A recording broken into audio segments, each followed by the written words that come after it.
අපි හිතනවට වඩා ගොඩක් දියුණු ශාකයක් තමයි අපි ඔය කන බොංචි. බොංචි හැදෙන ශාකය. තමයි ඔය බොංචි වලට පුළුවන් බොංචි ශාකයට පුළුවන් එයාට කරදර කරන කෘමීන් වෙන කෙනෙක් ලවා විනාශ කරලා දාන්න.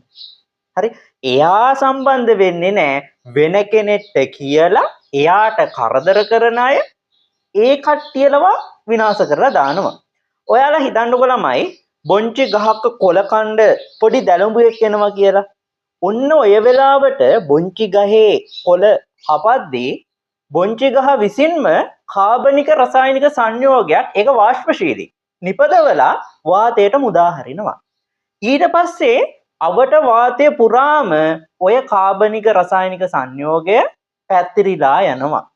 ඔන්න ඔය සුවඳ මොකක් හරි විලෝපික සතෙක්ට බඹරෙක්ට හරි දෙඹරෙක්ට හරි දැනුණ ගමන් ඔය සුවඳ හොයාගෙන ඔය බඹරා හරි දෙඹරා හරි නැත්තම් මොනවා හරි විලෝපික සතෙක් ඔන්න ඔය ගහගාවට එනවා. ඒ ගහගාවට ආවට පස්සේ ඒ සතා දකිනවා අන්න අර ගහේ බොංචි ගහේ ඉන්නවා පොඩිම පොඩි දැලඹුවෙක්. ඉතින් මොකද කරන්නේ? අර ආපු සතා අර දැලඹුවාව කාලා දානවා. ඉතින් මේකට කිසිම වෙලාවක බොංචි ශාකය සම්බන්ධ වෙන්නේ නැහැ. බොංචි ශාකය කරවුවේ මෙන්න මට කරදරයක් එනවා මාව බේරගන්න කියලා වගේ කාගෙන් හරි උදව්වක් ඉල්ලුවා වගේ කතාවක් තමයි ඔතනදී වෙන්නේ.